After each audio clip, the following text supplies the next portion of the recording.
Hello, everybody, and welcome to the Afternoon Tune. I am your host, Josh, and with me is my guest here, Damien. Damien, who is an artist I met at C2E2 when I was there, which was a while back, which was what, like 4 months ago, 5 months ago, something like that. Yeah, I want to say it wasn't. Was it August? Yeah, I believe. Yeah, yeah, Yeah. yeah. It was August. It was a good time. Yeah. Damien here, he's an artist.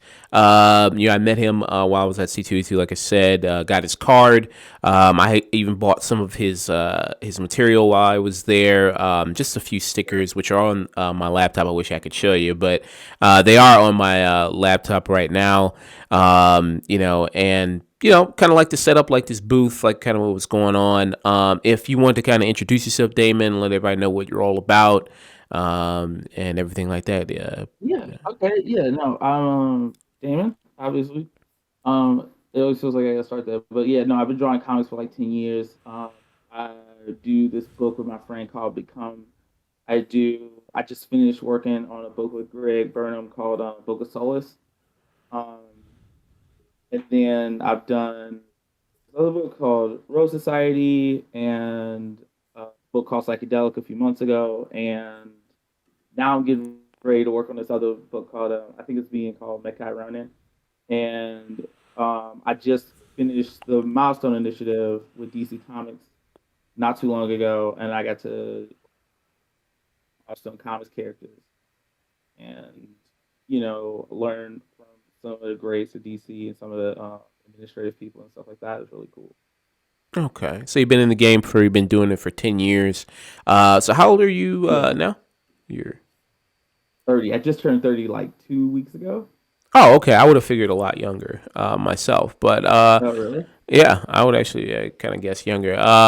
You're yeah. Yeah, mid 20s. I thought I was kind of thinking, but yeah, okay. So you've been in there for 10 years. How did you kind of get into it? You know what I mean? Yeah. Whoa.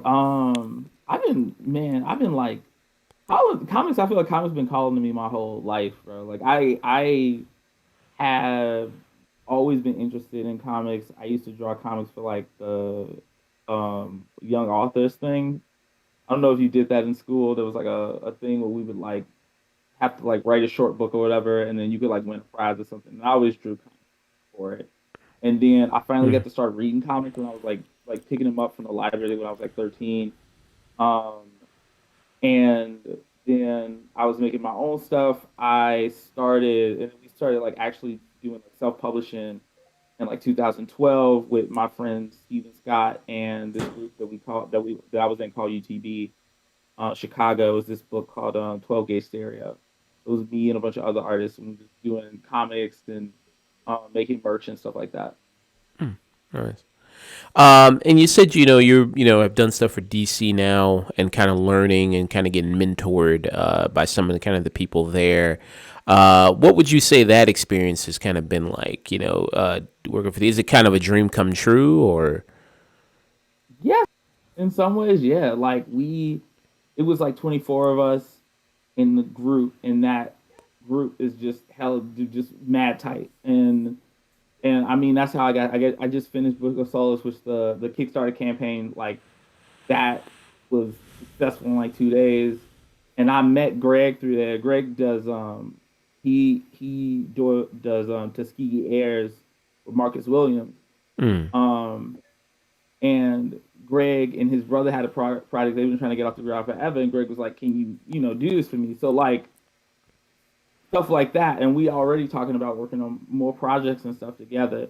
So that part of it was like for me the main thing.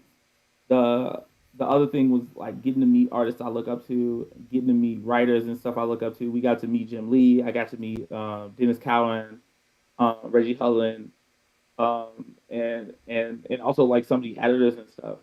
I think one of the biggest it was cool because you it got to be like real. I think a lot of times we like trying to do something like this where the like process is not is not like universal.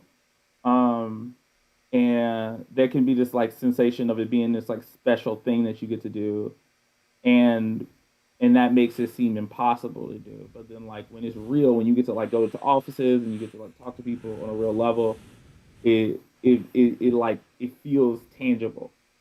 So that's always really cool. And then like the offices was crazy, even though we was like the last people to see the old DC offices before they moved. But like they had like Batman like games and stuff, and they had like a huge Lego of the Bat Cycle from the old Adam West show. There was like costumes of the Superman show, the Superman costume from Man of Steel, and the Batman costume from Dark Knight, and they had all this. There was just like art everywhere. It was cool. Like it was just cool as fuck. Mm. Um, and then we got to take some tours and stuff like that. It was dope. Nice. So where's the office? You said it moved. So where was it originally, and then where did it move to? It was I don't I they stay I think they stayed in Burbank, but it was someplace else. We didn't get to go. We didn't go to the new offices, but it was like because of the pandemic and people working from home, they like downsized the offices or whatever. Hmm. So they started moving all this stuff out, but like we got to see, basically what it looked like. And it was all, yeah, just like it was like statues everywhere. Like there was this big Wonder Woman statue. It was cool. It was cool as hell. Nice. Speaking of pandemic, I kind of wanted to get your kind of thoughts on, kind of working within a pandemic. I was talking to while I was there. I was talking to some other people there at the event and seeing like, how business has been for them when the pandemic hit, which affected a lot of people, obviously millions of people, and out of work and their daily kind of lives. How was it for you and other kind of artists like yourself who are in that business when COVID hit? I think it was different for everybody art wise. I know, even not just artists, but like everybody kind of went to the pandemic. Like if I had before the pandemic, like if I had just like 3 months to myself, I could do all this stuff.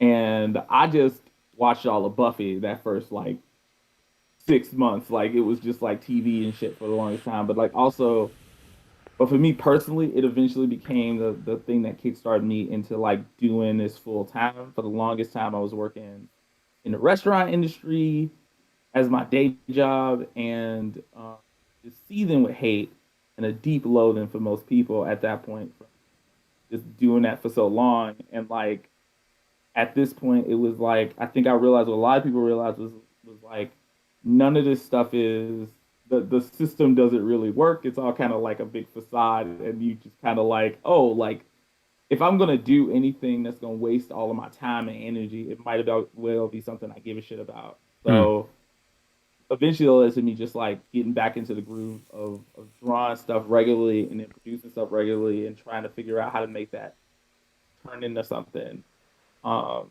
tangible and getting into comics and writing comics. I remember for a minute during the pandemic, I worked for my brother for like a day, for like a week or two doing um, security work, which is basically just standing and waiting for danger to happen, which is horrifying. Like it's weird. It's weird to be doing to like be otherwise doing nothing, and then at any point in time, somebody just come up to you and be like, "It's a problem you need to solve." And you're like, What am I supposed to do?" I was literally just not doing anything, and but like I was doing that, and at first I started my like that period off just like getting mad at people online, and then I was like, "Why the fuck am I doing that?" And I just started writing stuff, and so like that kind of was like the moment of me just like starting to do stuff, starting to try things out and just taking risks and stuff like that. So the security, was it like you like was it like being a security at like a store or something like that, or was it being security just No, like it was at at like a night? jewelry store. Oh, it was okay, No, this jewelry. is this was during the middle of the day. Luckily, I feel like I would have been useless at night. I feel like it was usually during the day. Um, because I'm like not imposing. I think I'm kind of a big dude, but like I'm not like a scary dude. I don't come off scary. My voice is too high. Like I remember I was standing there one time and you got to like greet people, and I was like a little nervous because I don't like talking to people I don't know. and I was like, "Hey," and this girl was just like, I did not expect his voice to be that high. It was just like it was funny, but it was also like, yeah, no, I don't want to be. I don't like being like the line of defense between Right. people and stuff and stuff. That was scary. Mm. Well, it was awkward anyway. So, and that was the last. That was kind of like the last straw. I was like, I'm not doing shit. I've been practicing drawing my whole life. I should be able to find some way to make money at this. Mm. And you're good enough where you can do just the artist thing full time now as for income now. Yeah, I mean, it's. I think at this point, I'm making as much as I was making in the restaurant industry, which is not much, but it was enough to pay my bills. So that is good. Is that's good enough for me at this point. I think I'm always trying to get better. Obviously, you do better, but it's like if I can do that, like that's like great, you know. Because a lot of times when it comes to art, people make you feel like either you are making $1 million or you a broke loser who can't eat, you know. And Mm. it feels like there's no in between a lot of the time. Mm. And what were you doing in the restaurant? Were you a business? Were you a cook or? I started off as a dishwasher, and then I became a line cook as like my last gig. Um, that was like because I worked in bars and some restaurants, and like I didn't want to like be a server or because I can't stand people. Mm. Like you would like literally okay, so like the last bar I worked at, right? Like literally every Friday it was always a person yelling. Like you could always like normally if I went into the kitchen on a regular day, if it was like half full, you couldn't hear anything. Could be heard. Like it was a sound distance. On Saturday, it was always some guy screaming about something and it was weird. And I'm just like I wouldn't be able to hold my like composure with that kind of energy of just people acting like that in me because it's just there's so many people, there's so much stuff happening at once, so much control. So like, you know, tip your service. Mm. Mm. Okay. Yeah. Yeah, I started off as a dishwasher long time ago. I think that was one of my first jobs, like when I was 18, 19, at a university center myself. So I mean, at that time, I was just happy kind of to get a check at that time, being a teenager. Yeah. So now you've kind of, you've gone more time, doing the full time art thing. And COVID kind of allowed you kind of like that free time to kind of more create and kind of more do that.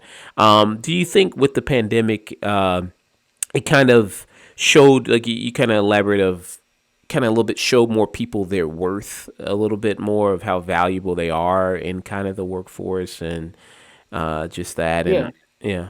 Do you believe that? Yeah, no, I totally agree with that. I think that a lot of people had a realization of like they do matter. They aren't just like even if you are just a cog in the machine, if you think about cogs in a machine, if you remove one, they stop working. You can't just like work it without them. And I think that people realize that they time is valuable. You don't get that back. When you work for somebody, you're not giving them just your effort. You giving them your time, and your time is truly invaluable. Like it's Mm, not. You don't get more of it, and you don't have an infinite amount. You don't even have the projected 70 years. I mean, somebody in my family just went through something horrible, and his whole life is different, going to be different now. mm, And so, if you are spending that time on somebody else's dream who doesn't respect you and doesn't appreciate that you're giving them your life, then you shouldn't be working with them. The least mm, they can do is appreciate you giving them that. mm. Yeah, I agree. I think that's a great statement there. Um, so you're doing what you love to do. What's kind of some of the downsides that you experience kind of doing the artist thing full time? You know. It's more chaotic. It's like you when you have like a 9 to 5 or whatever, you can rely on I'm going to work for the most part. Like you can there's a sense of security. Like you know when you have to be someplace where you have to go, and if you do a certain amount of work, you should, in theory, get a certain amount of money. I have to do all the businessy stuff myself, and I got to find jobs, and I got to put myself out there, and like I like talking with people and being casual and stuff, but it's very different to be formal, and it's very weird, and I don't particularly enjoy that part as much. Hmm. And the business stuff as much, like trying to like advertise to people feels very like slimy to me. It's like, oh yeah, like I'm please buy my thing, you know what I mean? It just feels kind of weird. And then also whenever I present something to somebody in the back of at the same time, I'm always thinking, I'm telling you this is good, but I can't.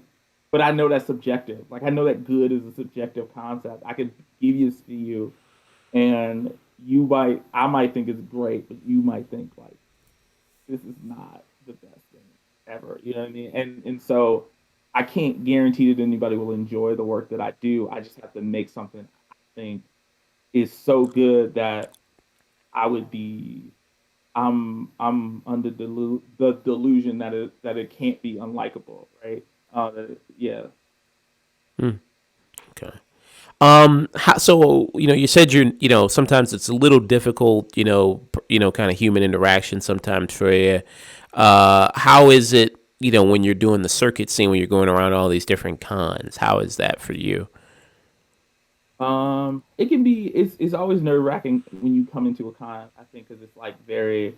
A lot of times you are like, I need to, you need to make money. You need to like make a certain amount of money. You spend C2E2. That's $300 or something like that. It's like $400 for a table, 425 for a table. So you got to make that money back, and it can be very nerve wracking. But I try my hardest. I've learned over the years that like if you go into that situation like, oh my God, I got to sell everything, and you'll freak out. The best thing to do is to just try to make friends with all these people. Because that's the one thing that you can rest on when it comes to especially comic book conventions, and that makes them a little bit easier. Is I know that even if I don't agree with everybody, we all kind of like the same stuff. You know what I mean? Nobody is there just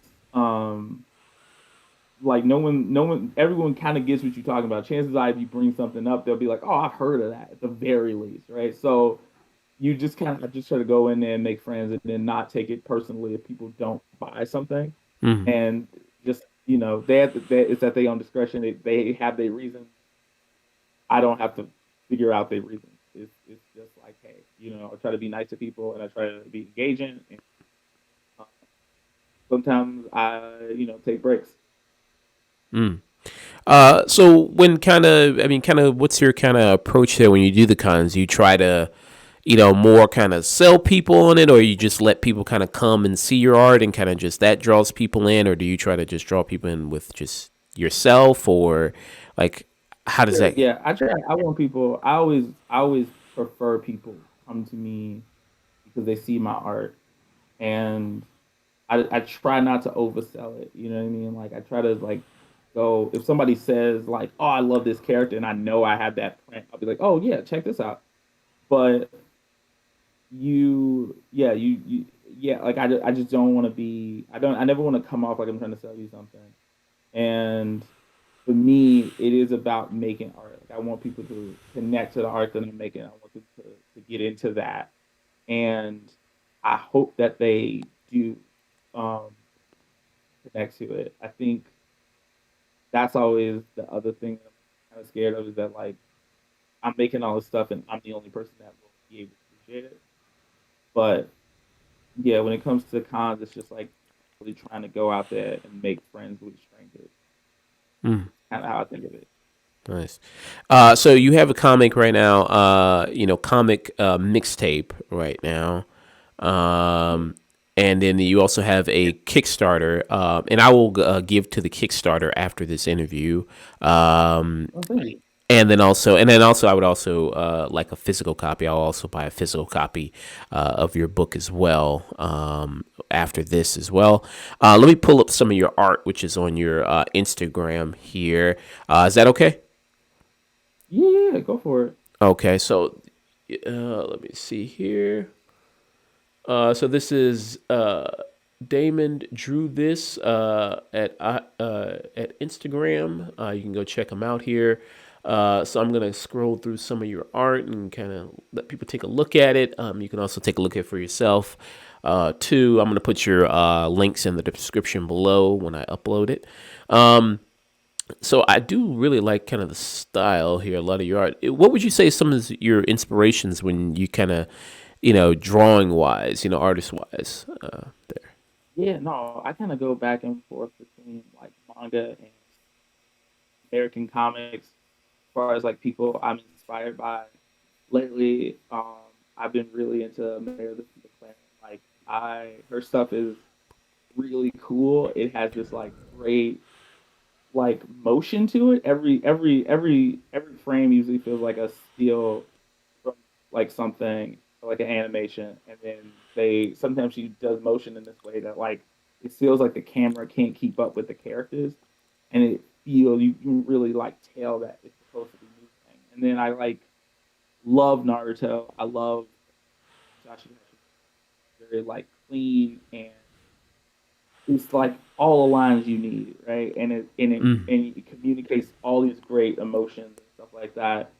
Um, I grew up with Chris Bachalo too. That was the first person who the first X-Men books I really started reading. He was drawing them, and he has this like kinetic vibe to him that just like characters just feel strong and they look cool and smooth, and like there's this like chaos to everything too. These like deep blacks and like huge monsters and like cracks everywhere. It's really cool. Lately I've been, and also there's also Leo Romero who's really great. He's doing the character designs for that new Spider-Man show, Spider-Man, the animated series that Marvel's coming out with, and he also worked on Danger Days, um, American National, Uh, yeah, National Anthem. That book is beautiful. Um, and then Horikoshi doing My Hero Academia is just like fantastic at action scenes. I'm always kind of studying his stuff. Chris Anka is just a fantastic designer. Yeah, like it's just like there's a lot of different people who influence how I like look at the art and different aspects of like what I'm trying to capture. hmm. But for me, like my main goals is to make my art feel kinetic and to capture good acting and like good emotion. So I want the characters to feel like they have their own personalities, and I want the characters to feel real, and I want people to when they move and have action, I want you to really like believe that. Um, be excited about it. Mm. Nice. The person you mentioned, are they doing the upcoming? Was it Spider-Man freshman year? Is that what's they're doing? Yeah, yeah, Oh, okay. yeah. He's doing character designs for Spider-Man freshman year, Okay. and it's yeah, he's got like a yeah, he's got this like great like manga influence, but like classic comics vibe to it. It's very interesting and it's very cool, and it feels it just it every there's a lot of detail in his comics work, and I think that it's perfect for the Spider-Man series because it kind of looks it's got this like it almost feels like it's calling back to like Ditko and like all these other things, but in like John Romita Jr., but in a kind of vague sense. Mm. Yeah, Yeah. Is he the one that's drawing the waves on Norman Osborn? He's giving them the fade with the waves. Is he doing that? Uh, I'm like, yeah, no, that's dope too. Like, I mean, come on, like that's something everybody's been joking about for the longest time, and it's just like let's do that. Like, let's just make him a straight black guy. Yeah. Yeah. yeah, I wonder why if he's. not? Yeah, I wonder if he's gonna wear a wave cap in the show. I wonder. I wonder if they're gonna have him put on that. I mean, that'd be hilarious. They even if they just showed a wave cap like next to his bed or something like that, I'd die. That'd be amazing. Got a wave cap on his nightstand with a black and mild. Yeah, something like that on there. So yeah. I don't Uh, know. The like, what is it? What is the grease people use? Like hair grease on the side, oh yeah. like Was it pomade or something like that? Like yeah. pomade and one of those brushes, brush without the handle, just like Yeah. smack. Um, so do you? I mean, do you kind of hope to transition maybe into TV shows or something like animated things like that, or? Man, I'd love to do storyboarding for animation. I think especially like as soon as I can, but not as soon as I can, but I do want to do it. I think that like some of the best animated stuff is coming out right now. It's so weird because it's like on one hand, I feel like the industry is kind of like um not back in animation like it used to, but not really back in animation, but like storytelling wise, artists, people putting together stuff is to me it's just better than ever. Like stuff has just been complex and exciting and emotional, and it's like every single time some new thing comes out, every time I think that I'm watching something that might be um shallow, there's always like a punch that just feels real and takes you someplace you didn't see coming. Mm. And yeah. Yeah. I see you have a sweatshirt that's from, Miles Morales, and then who did have a movie, Spider-Man Into the Spider-Verse, which I think is one of the best, not only just animated movies, but I think comic book properties I've seen in maybe the last 10, 15 years, I think, honestly. I absolutely do love that movie and love the art for that movie so much. I even bought a book of the art of that movie. So you talked about you think not a lot of people support animation. Just being curious to get your thoughts because you doing things with DC. DC is owned by Warner Brothers. I don't know if you've been following all the stuff that's kind of been going on with Warner Brothers and all the stuff like that. What's your kind of take on that? Um, yeah, that's it's weird because I feel like when I was there, it was a realization that all of those different departments like DC and even DC animation is like compartmentalized, right? So you you aren't in like a big Warner Brothers building dealing with the DC people, and they like down the hall from the Warner Brothers people.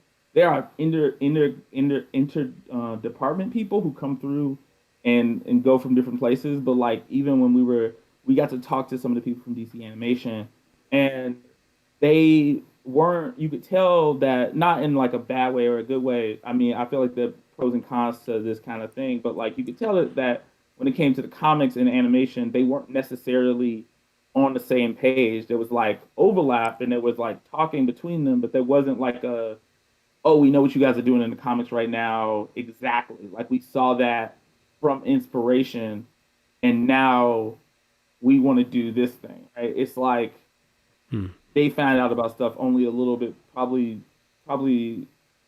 before we as the audience do, but not necessarily at the point where it's like perfectly symbiotic. And I think that when it comes to this like whole merger thing, it's kind of hard to say what is going on and why. I think that like it bums me out. Like I was looking forward to Batgirl. Like it was one of those movies that was like I was like this could be good, this could be bad, but I want to see it. Like and it it didn't happen, and then there's a lot of drama that feels very weird, and then there's a lot of stuff going on with animation that feels very uncomfortable. And I keep hoping that stuff will get better, and I hope that some of the stuff isn't true. But at the same time, like when it comes to the creatives and even some of the people who work in like the people who work at DC, one of the things that really hit me when I was there was like these people do care about comics. There's just like a lot of times when it comes to comics, people get upset about certain decisions being made. And the reality is, it's just that those people thought that was the best creative decision at the time. If it doesn't work for you, that, they want it to work for you, but if it doesn't, it doesn't. You know what I mean? Hmm. And while they definitely are concerned about how much money stuff makes, I mean, there's a reason why there's so much Batman, but they do want to create good stories. They do care about comics. These people are not just like twirling their fingers, thinking about money. But that doesn't mean that like the higher ups at Warner Brothers care about comics very much or see it as important. So you don't really know, and you don't, and I don't really know. Like you don't really know how those people view DC Comics. So I don't know what's going to happen, and I hope that nothing bad happens, or at least nothing that's unrecoverable. Do you see that kind of scary as an artist, like kind of what's going on, and in fact, like things like Infinity Train, where they just completely just wiped that from every platform possible, from HBO Max, from YouTube. And Infinity Train was an animated show that they had on Oh there. yeah, no, I've seen the same thing. Yeah, If it's still on there at this minute, like if you haven't seen it, watch that show. Fantastic. Yeah, no, that's it's scary as an artist. It's scary as a consumer. I mean, just you see in general the like push by this is weird. This is like push toward the metaverse, and there's this very weird like gap between consumers and like the people producing stuff on this large scale that feels like they don't understand that we one don't particularly want to just own the idea of something. Like that's basically what like the metaverse is. You this person trying to like Mark Zuckerberg is trying to sell us on living in a fantasy world where we own fake things. We pay him real money to own things that don't exist. And as much as I feel like digital downloads and stuff are um convenient, there's also the thing of like people can build in things where they can take things you bought. And they still charging us the same. They're still charging us $20 for a movie, a brand new movie, or $30 for a brand new movie. But I don't get a DVD, and thus I don't actually own the movie. I'm borrowing the movie from them for an extended period of time, an indefinite period of time. But they get to like take it from me whenever they just feel like it, or something happens on their end that they didn't see coming. That doesn't have anything to do with me, right? Um, it doesn't have anything. It doesn't give me my money back.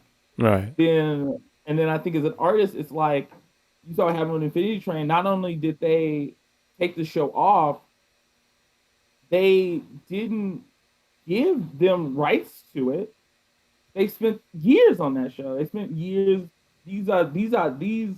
Whenever one of the things I always hate about in conversations when it comes to commerce and art is this idea that commerce can overtake that like at some point art isn't creative or personal. It's almost always personal. It's hard. You can when you spend it takes a long time as an artist to get to the point where you can produce something, at least from my perspective, where you can produce something good that you don't care about. Like because you spent years honing your technique and learning how to do stuff and trying to express something, and you draw because at the very core you want to express something. All of these projects, if they're good at all, if you think anything is good or even just like interesting, right? It's chances are somebody put a lot of themselves into that. And it it's weird for somebody to just take it and then like throw it away because they don't need it anymore. And it's like at the very least give it back to me, right? Like if you don't want to, if you don't want to like if you want to find some loophole out of an agreement we set up, fine. But like I should at least get that back because I don't, or at least have a copy of something. You know what I mean? Like it's crazy to be like that. People are like, well, now you can only watch Infinity Train illegally, which is like what? Like that's the very, you know what I mean? Like why can't people at least download it when they want to download it? Why isn't, you know what I mean? Like it's just it just seems very like self-centered, and I don't know what direction they're going to go in the future, and it might not be a direction that like as far as like that the WB or whatever as a whole company that I want to go into, but like we'll see. Because that's the one thing about being an independent contractor. Like as a comic artist, you're an independent contractor in 90% of cases. Is you do have the freedom to get the fuck out of it. I mean, you usually get paid less, but you do have the freedom to get the fuck out of it. And I think that's also the drive. Like a lot of people will look down on us for self publishing, but I can I get to control my stuff, and I get to make sure that my stuff is good to the quality I feel like it should be, I don't have to go through somebody who can take advantage of me because they will. You know Mm. what I mean? It happens in all of these industries. People take advantage of you because that's the system we live in encourages us to take advantage of anybody who we need in our like supply chain. Yeah, absolutely. Especially you get that sense with like video game culture and the whole crunch culture Yeah. type thing. A lot of people just working long hours and on these games and completely just being absolutely stressed. Uh, do you think it's kind of the like is that a kind of a thing in the kind of like comic book artist type world there of yeah or Um, no, not in American comics. Um, there is a lot of one of the things about the comic industry is it's strangely very like we don't make very much. Like I most comic book artists who make a decent living make a decent living because they one work in other industries as well that like adjacent things that like use those same skills. So like if you like I know people who work on movies and like do write little things for other people, or somebody I'm working with right now is also a real estate agent. So like it's just like um you there are other industries to work into, other adjacent industries, or if you can do it a completely different one. um the the manga industry is more like that.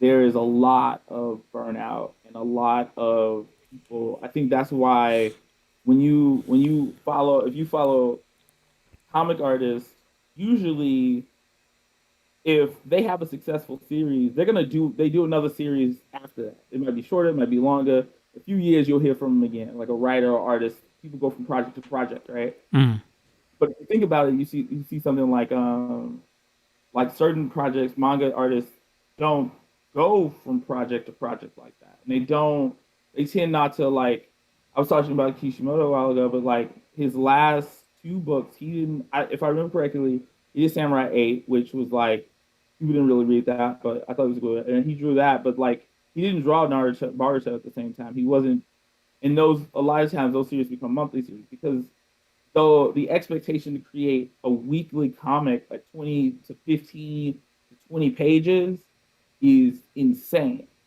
Um, it's not impossible, but it's also if you're doing that weekly without breaks, that's a lot of work, and you see that a lot, and that's why you see a lot of manga artists die young. Unless you create a Yu-Gi-Oh, then you go out like a fucking hero. Um, but you see that a lot. You see people overworking themselves, and it is scary because I think that in industries in general, I think there's a lot of people who want that sort of production to be normal. mm. And kind of the burnout. Kind of that's kind of what happened to the creator of Berserk, if I'm correct. Yeah, Yeah, just like a lot of just stress, working on that manga there. yeah, and yeah, you see the creative Yu Hakusho and Hunter X Hunter has had medical problems for years with like his back because you spend all day hunched over drawing, and it's hours. If you ever read Bakuman, they show like a schedule at one point. No, I think it was either Bakuman. I think they show a schedule, but I remember seeing Kishimoto's schedule in Naruto, and I looked at it and I realized like how much work he's doing. Because if I work on a comic and I have the shortest run for comics is usually about 2 weeks, right? Like 2 weeks between comics. But if you pick up an American comic, if a comic runs 2 weeks, chances are there are two artists on that series, right? And then if a comic runs monthly, I have 30 days to work on that. So, and that's not 30 pages, right? So like whereas manga runs weekly every single week and it's like 15 and 20 pages. Hmm. And that, is a much different beast. Um, and it's much harder to keep up that pace. for that long. Like you could probably do that with a comic for a minute. Maybe you could even pull that shit off for like a year, but like without it affecting you negatively. But like all the time, that's gonna hurt you. Yeah. Dr. Grayface, first time chatter here. He says Japanese culture, well, they say Japanese culture is also part of the picture, though. Yeah, I guess he just means like the rat race. I think kind of the work ethic there that you have in Japan and Yeah, that culture. there's a social expectation of I think work for the community in Japan that's slightly more intense than it is here. We don't have as much of a issue with people. We work in our mind for leisure. We look forward to leisure, and I think in Japan they value people who are willing to work just for like who value work and like are willing to work very hard. Like, and there's a lot of shame around not working like that. And I think that's the reason why you able to see people not make a lot of money and working their asses off to the point of like exhaustion. Mm, Yeah, it is a different. And we more. I was talking to my friend about this the other day. We're more individualist cultures in Japan, mm, okay. and that I mean both of those things have a. I think a lot of times when we have this conversation, especially amongst like the otaku generation of kids, in the states we want to pick and choose which one is better, but the reality is that those both have their like pros and cons. Yes, I agree. This is Dr. Grayface says so. Dedication to any craft at the highest level, kind of what you were speaking about, a little bit of like Japanese culture really achieving that goal there in their jobs, in their work, a pride level, and then also the person brings up regulates health and such other concepts. And the issue with manga, I'd say that it's at the crossroads of old and new in terms of Japanese culture, which is their core issue to address over the past decades. They said there. To kind of circle back to something else that you were kind of bringing up with when you were working with DC, just in terms of you have really creative people who love comics, and you kind of have the higher ups and the bosses there that kind of don't understand, and you always are going to have that kind of clash between artists and creatives and business people, and trying to kind of create under that kind of system. Do you think that like the push, I think like in comics in terms of like what do you think like as far as from business people is the kind of the thing that they're kind of making artists go for it now or kind of push them to more do in terms of in the comic industry? What kind of do you think there? I think is to create products. I think for business people, I think you see this a lot more now because a lot of us have the internet's kind of given us some more transparency. People, the reason why we call stuff online content is because of that's what it is on a like product level, right? And I think that like people want to produce as much want to produce the right thing at the right time to make the most money. And it also kind of comes down to like, and I do want to say like I feel like there are people who are lucky enough to work with people who understand what each of our jobs is and allows you to do that. If you're lucky enough to work with somebody, I don't know who those people are, um, but like I feel like none of this stuff would work at all if everybody was a greedy douchebag. You know what I mean? So like I assume that there are some people who like understand, okay, it's my job to sell this thing so that we can make money, and it's your job to make the thing, and I appreciate what you bring to the table, and I hope you respect what I bring to the table. But I think it's also just the nature of the beast that we live in the sense that like if you look at companies, if you think about it, isn't it weird that they're always trying to make more money? They always have to make more money. These are companies that we know make millions and billions of dollars a year. Most of us can't even. I don't make that much money. Right. You know what I mean? And so it's like, what is it that they need to? Where are they going? Where is that going? So like when you work in a system where like the goal seems to be to always be making more without a point. Eventually, like you're gonna be at that means you asking for more all the time. Somebody's always asking for more from people. So like I think that like that is if you get caught up in that and we normalize that, we don't like see it as strange at all.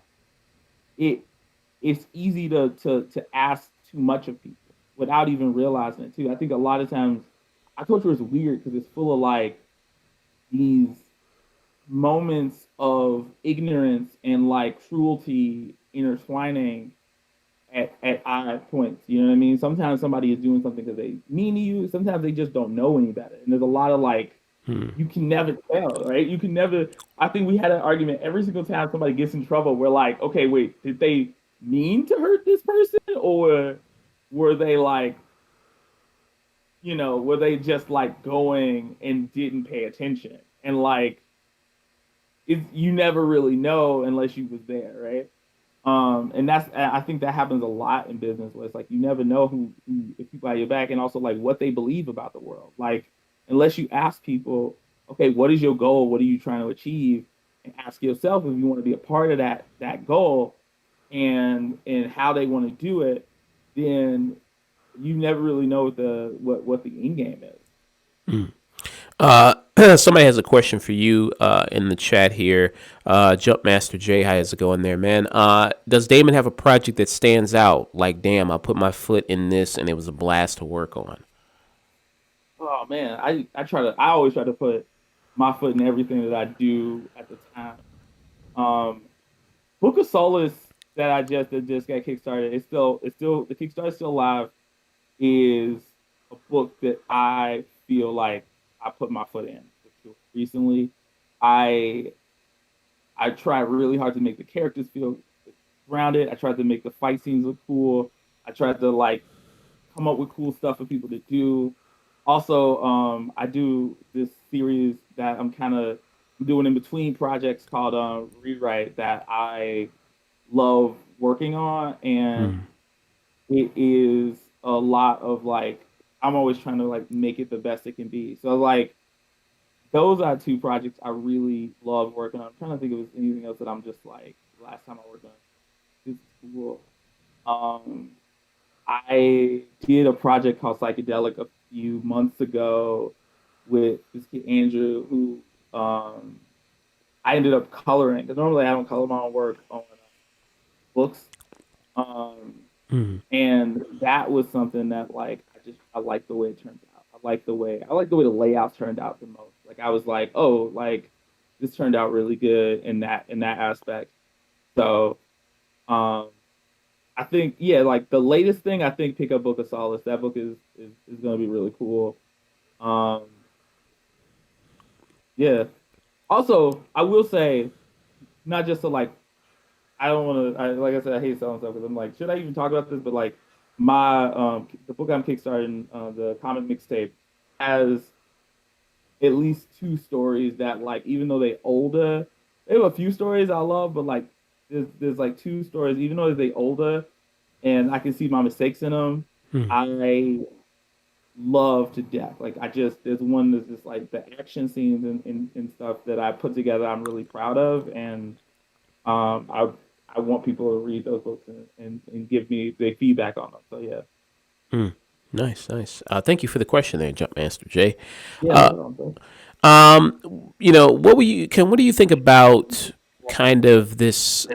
I think how to describe it. I guess this recent more push for diversity in comics when it comes to on the page and then behind the page. As far as that, I mean, how do you think that's kind of working out? As there. Um, I honestly been thinking about this recently about comics. The quality comics to me are story wise better than ever. Um, and a lot of people have their issues with certain stories, but like I found that there's really a story for everybody. I okay, so like, and I love that. I love to see that because what you find with art is that certain stories, one, they go together, right? I think if you read certain if you read Teen Titans, right? Teen Titans will always books like Teen Titans or teen books will always look better with like an anime style to me personally Mm. because anime is emphasizes emotional expression so much and the the tropes of it kind of function very well in that like it's often about you. Um, so like and like sometimes I'll see comic artists who focus mainly on like perfect anatomy and they'll work on a book like Teen Titans. It feels weird because you got all these like kids who are supposed to be like in their teens looking like grown adults, and it's like that doesn't mesh as well in my brain, right? Mm. Um, but and as far as like people writing stories, I mean, I personally have I I think maybe it's because of like how I grew up. I come from a like religious community that is very diverse, but I'm always interested in stories outside of myself and about other people. I love something that's well written about somebody that is I have no idea of. And I feel like I remember some people were saying that like She-Hulk wasn't relatable, and I was like, what's not relatable about trying to date and feeling like you ain't shit? Like Mm. and you know, like and just trying to get people to see you for yourself, right? And like I don't need to be a woman lawyer to understand that, but like I think that like it's good to read stories about people that don't look like you, don't act like you, that don't have the same situations because you'll find the similarities and you grow as a person.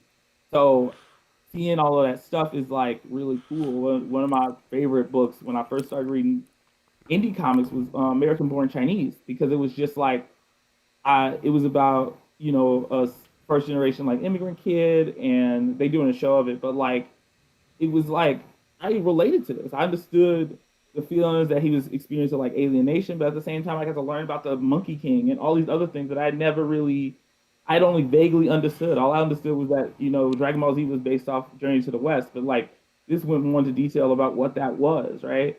Mm. And then also just learned about the Asian American experience, right? Like that to me is very interesting. So for me personally, it's like fantastic. I think and seeing more creators who draw differently, who see the world differently. I mean, that's what I want to see. Why would I want to see the same kind of thing over and over and over again when I can see something weird? Mm. Yeah, I think so. I think yeah, I think it's very important that seeing kind of different perspectives and kind of getting different insights on things. That's kind of one of the things recently that came out this year, like Turning Red, which was an animated film. I think that did that pretty well. And then you do have. Situations in comics that it can turn out bad.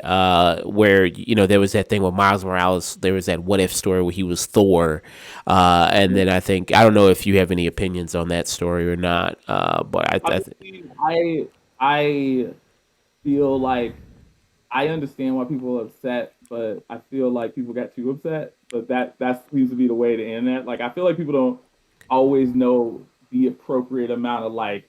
I felt like that was a situation where people were like mad at this person when they really just should have been disappointed. Like sometimes you just gotta be like, "Yo, that was disappointing. I didn't appreciate that." You know what I mean? Like, and I right, don't think that that guy had any ill intentions. I think that people, I just think that like our interpretation of certain things feels it might seem like it's a cool idea and then you try it and it doesn't quite work, because like there's stuff that people don't get mad about. I've been railing about fucking a book that came out years ago, but like Tyrone Cash, I don't know if you remember that.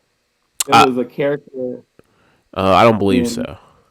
Ultimate Avengers who was this was in Ultimates. This was during Mark Miller run, and he was like the Hulk, but he had the same powers as the Hulk, he was black. He had like perfected the super soldier. He had protected the Hulk serum, right? The Hulk process, and his backstory was that he was a geneticist who was who was like he was working with Bruce Banner. He was English and he had a wife and child, and then he got these powers.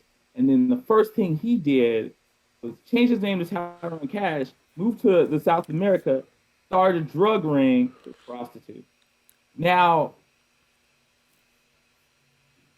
I don't know if that makes sense to you, but one, I've never seen the Hulk. get mad and then just become a redneck. I don't know what like storyline that was.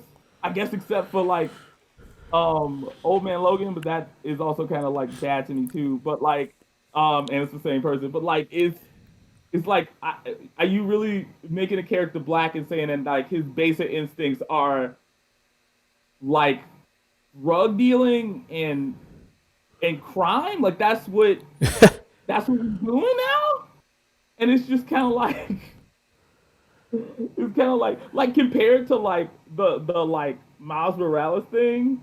I'm like, oh, I see what you was trying to do. It didn't work. Like it just kind of looked goofy. Like, but I wasn't like Loki wasn't like selling drugs to Miles or anything. And like it wasn't. It was just like it was using too much hip hop slang, and like there was no real reason for him not to, but to be hip hop as opposed to like it just being regular Norse or like some other weird combination of things. So like whatever, but like that was like goofy. This is like when I think about it, I'm like that's bad. Like you're persisting a stereotype in a way that like in the whole picture of it is just really uncomfortable, right? Because because the whole thing is like this is Bruce Banner's basic instincts, right? He's like basically a child who just wants to be alone, right? And like is angry all the time because of all this trauma that he's never dealt with. And you know what I mean? So like why is this man who has a degree from Oxford and children and a wife to take care of like running off to the wilds to sell drugs? Like that's and changing his name to Tyrone Cash. What is that? Like, you know what I mean? Like, I mean, I'm yeah, no, I'm like it's like it's upsetting. I mean, I was talking to my friend about it. This other dude got super mad at me. He's like, "What if his wife sucks?" It's like if he the one that leaves and becomes a drug dealer, I don't think his wife is the problem. Like, It's kind of like the Breaking Bad Walter White defense when it comes to Skylar. It's like, well, Skylar's just a terrible person all around. think about it. And yeah, and think about this. Think about this. Also, like they both like I was confused. I thought they both kind of sucked. I watched that whole show. I watched most of that show. I was like, also in Skylar Bro, one, they fit together. They had the same issues, and two, they both kind of suck. But like the thing that happens in the story I just described is not explained in detail, but like it's literally the whole premise and story of 6 seasons of Breaking Bad, right? How this man came from one place to another. This is instantaneous. He just goes off and does like you know what I mean? Like you in one case you like when this is white guy, is normal white guy, we got to explain that didn't just happen. But with the black guy, oh, he got a little bit of power, so now he just out doing hood shit. Like it's what like Yeah. it's wild, man. Yeah. I mean I feel like you don't see that much as much in comics anymore, and I'm really glad for that. I'm really glad to see stronger, more interesting female characters. And honestly, I know, and I feel like people get mad because they're like, well, this was bad or that was bad. It's like one, if you make a bunch of stories, some of them are gonna be bad. It's kind of like when people talk about the New 52, they'll be like, oh, the New 52 is bad, but realistically, all of us can name like 5 books of the a few books of the book that came out that we liked. So like, and then some of us aren't agreeing on all those books. You know what I mean? So it's like obviously it works for somebody. When you have many stories, some of them are gonna work, some of them aren't gonna work, and some of them are gonna be in between, right? So like that is not the problem of you could make a bunch of stories where everybody pretends to be apolitical, but like at the end of the day, it's not gonna the ones that are good and the ones that are bad are gonna it's still gonna be something that's good and something that's bad. Yeah. And the creator of I'm blanking on his name, but the one who did the Miles Morales What If story where he was Thor, he did say, I mean, it wasn't really. I think there wasn't really, like you said, any ill intention behind that. He was trying to do a nod to like '90s hip hop, trying to do a homage to that. The story you're describing with Tyrone Cash sounds, I think, a little bit way more offensive. That definitely sounds a little bit more offensive. I did pull up the picture of the character on stream a little bit ago. Yeah, so it just kind of sounds a little bit like that. Yeah, so Yeah. yeah, so as far as I guess just like movie, show, or comic, music, anything like that. What are you kind of enjoying, wise there on that front? Just from that perspective. Right now, Yeah. um, I have I've been into House of the Dragon. That book that show is pretty good. Um, what else? Dead End is good. Dead End and Paranormal Park is pretty fun as far as animated shows go. I've been watching the last season of Atlanta. That's been great. Abbott Elementary is good. Spy Family, Chainsaw Man. That story is good. I'm going back and reading. I'm reading Promised Neverland for the first time. The second season of the show is not good. If you read the manga, it's like they skip all this stuff, and it's very strange that they skipped it because it's like it has a very set run, and that story is really interesting and really cool. I think there is this show called As We See It on Amazon. It is about these three autistic kids who live together Mm. and have to like go through life. That show is really good. It's based off this other show called On the Spectrum from Israel, and I watched On the Spectrum. Watched this the American remake that they did, and they have similar like plots and stuff, but Mm. like they veer off in very logical ways, and I think that it's a very good show. It's very interesting, and I really enjoyed it. Um, and I'm trying to listen. It's so weird. I haven't been listening to music as much as I used to. I used to listen to everything, and now I'm just like I listen to stuff from 2010 all the time. Um, but I the the new like Slipknot album seems pretty cool, and there is I've been listening to a little bit of Corday and some and that new Brandy Carlisle song Broken Horses is fire. So I'm kind of like all over. Hmm. Nice, nice. Yeah, I'm loving House of Dragons as well. I think the final episode is what this Sunday, right? The final episode of this season. So I'm really looking forward to that. Yeah. I like how they said that it's not going to be that long. It's only going to be like 4 seasons, maybe.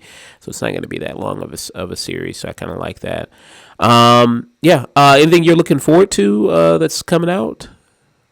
Oh man, Eve Ewing is doing Monica Rambeau book in I want to say December or January. I'm very excited for that. I loved her Ironheart run. Um, Also, yeah, I've been reading Do a Power Bomb. That book is dope.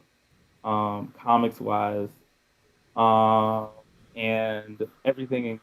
Not everything X Men, but like most of the X Men stuff right now is amazing. And um, that I like Hard As. That book is really good. It's by Jens Hopeless, and I've been as looking forward to man. I am looking forward to that new Star Wars animated series, Tales of the Jedi. I think it's called. Oh, That looks yes. really cool. Um, Obviously, Wakanda Forever. I'm like avoiding all spoilers. I'm trying not to watch anything. Just go in straight in and watch that. Um, and I think that's going to be fantastic. The trying to think what else is looking forward to. Hmm. Um, Do you like yeah, Monica? and Oh, sorry. What huh? was it? I'm sorry. What did you say? I was done. I was done. Oh, I was just gonna ask. Do you like Monica Rambeau the way she's portrayed in Marvel MCU right On the now? show? Um, Yeah. yeah, I think I understand some people's issues, but I think one of the one of the great things about something like a series of things in continuity is that you get to spend time. You can introduce a character in like a small way and then expand on them later and expand on them later, as opposed to like when we watch movies that are one and done, characters characters in the background, they stay in the background or Mm, they don't have much. And I when she was in WandaVision, I was invested in what she was doing. I don't know if it's because I just have always liked that character in the comics, but like I was like excited about her. I was paying attention to everything she was doing. So um I like the way she's portrayed in it. So like, and I didn't feel like nothing felt like forced. mm, I think a lot of times when it comes to characters like black characters doing stuff that feels like these kind of stereotypical like moments where we go, oh, I see what they did. They did that because their character was black.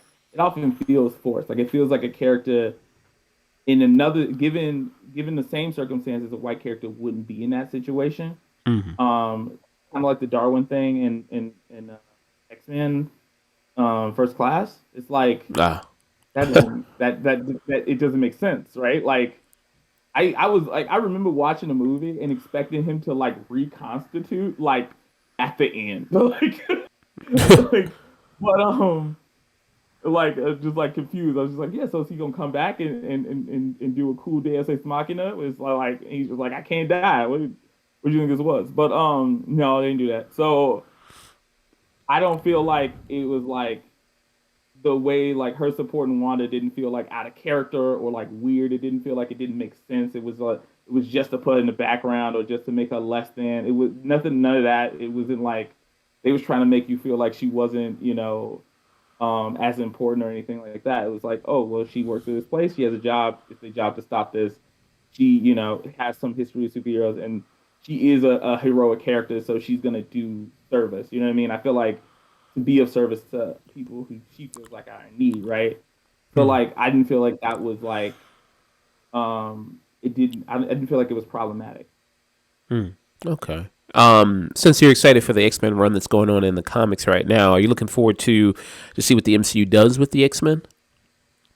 Oh yeah, Mm, oh yeah. I'm like, part of me is like, I want to know right now, but part of me is like glad that like they taking their time because I feel like you got to be really careful because the past X Men series was so like movie wise was like successful and then unsuccessful and then successful and then unsuccessful. It was never like always bad. mm, There are like a bunch of good movies in that like trail of like 10 or 12 movies, right?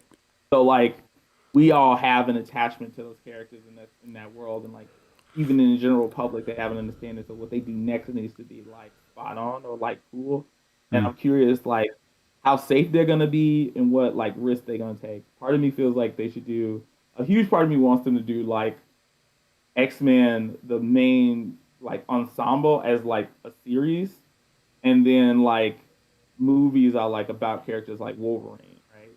Because like, mm, and you just kind of see him come in and out of stories, right? Because I think that like people really love Wolverine in concept, even if they don't know anything about him. They're not like, oh yeah, like even if they don't know all the like weird like backstory with or like all of like weird lupine stuff or like his brother dog, what I mean? Like you feel like, oh, that people know and care about who he is. But like I feel like mm, if you make him a side character in a TV show, then we can focus on a lot of other X Men. Because there's a lot of X Men characters. All of my favorite X Men characters are the ones nobody gives a shit about, except mm. Nightcrawler. Um, And they're also doing a reboot of the '90s X Men show, the animated series. That's they're gonna do that. yeah. Which At first, I was like, because I watched the '90s X Men show. I kind of was in between that, but I always liked Evolution a little bit more, just because it was a little bit more like interpersonal, mm, storytelling wise. Even though like they mess with canon in some ways that I think is kind of weird, but the talent on that thing is crazy.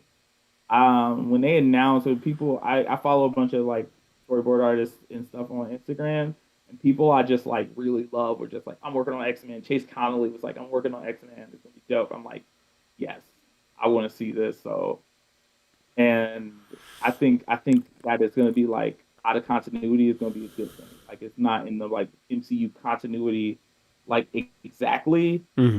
is like a good thing because then they get to do all the crazy stuff. And I think you see a lot of X Men is one of those things too where you see the people making it. It's kind of hard not to find X Men fans to work. How could you Mm. like? Yeah. So like, there's gonna be a lot of like love in that space. Mm. And with the with the movies as far as regards to the MCU, do you want them to go older or younger as far as the team? I personally younger, um, because I feel like the X Men is very soap opera, especially some of the classic stories, right? Like you got like Dark Phoenix, right? Um, Mm. if Jean is like 30 when she gets tricked into like all of the stuff and like she gets tricked by Massimo Mind and like all this stuff, and then she like loses control of her emotions, it feels like to me that kind of stuff feels silly, right? Like it feels more silly, right? It feels like you're grown as an adult. You need to know how to act and behave. You know what I mean? Like got like marrying the first girl that looks like his dead girlfriend and then leaving her as soon as she comes back is way more forgivable for a dude in his early 20s than a dude in his mid 30s. You know what I mean? Like Mm. um, so I think that those stories will be more believable in real life and like in on a real stage when you can like when the characters feel like they at a time where they are emotionally like they don't have a good grasp on the world because I feel like that's when the most crazy stuff happened to me. It's like now I like know better, so I don't go do nothing to get in trouble. Mm. Yeah. Well, I'm gonna let you be able to get out of here. This was great, man. I really enjoyed talking to you, man. Let me yabber on, man. Yeah, you were great. Loved your answers to a lot of things. Gave me a lot of insight. It was very, very much appreciated. I'm glad you, contacted me back when I reached out to you. If you want to give kind of one more time, just let people know where they can kind of find you, find your stuff, find your Yeah. Kickstarter, everything like that. Kickstarter's comic mixtape. If you go onto my Instagram or Twitter, there's a link in bio so you can check out all of my stuff. My Instagram, um, Twitter, Facebook is all Damon Drew this. That's Daimon, all one word. And I'm using on Instagram and Twitter talking shit and dropping stuff. So yeah, Mm. check me out. I really appreciate that, and I'm gonna try to be nice to everybody. Mm. Except on Twitter. Except to there. Well, yeah, yeah. I mean, I try to be nice to people on Twitter, even when I'm like yeah, hard conversations, because Uh, usually if you go in too hard too early, you know, it's not worth it. You gotta let people reveal themselves. mm. Yeah. What do you usually like disagree with people on Twitter with? Um, just usually when people say crazy stuff. I remember like this dude said that like the other day somebody was saying that like and I'm not even a big fan of like the DC movies. Well, I like some of them, but like he was just like, all of these movies have been failures, and I was just like, that's just not true. Mm. It was like Batman, it was like Aquaman, it was like Birds of Prey. It was like all these movies, and you're just like, I remember when they came out, and all those movies are in different places. Like, what Mm. are you measuring it by? People just say wrong stuff. I'm like, that's wrong, and then usually they go like, "What are you talking about?" And I'm like, "This is what I'm talking about," you know. Or I'll be like, "I disagree with your opinion," and they'll get mad at me, and then they make it personal, and then they think that I'm not gonna notice. Yeah, yeah. Because Aquaman, I mean, that made $1 billion. I mean, I don't know how. I don't know what they're measuring success by. So I don't know. I don't know. Yeah, exactly. It was weird. It was like there are movies on this list that I don't like that was successful that I know were successful. So I'm confused about what you're talking about. Like, but I guess restore the Snyderverse. I don't know. Yeah. Are you gonna go see Black Adam? I think so. I think so. I'm probably gonna see it next week. People have been like, I've been hearing mixed reviews from it, but I was really curious about it, and it looks like a good looking movie. I don't think I'm gonna be bored if I go see it. So I'm probably gonna go see it. Mm, nice. Well, thank you again, Damon, for Yeah, stopping by. yeah. Thank you for having me.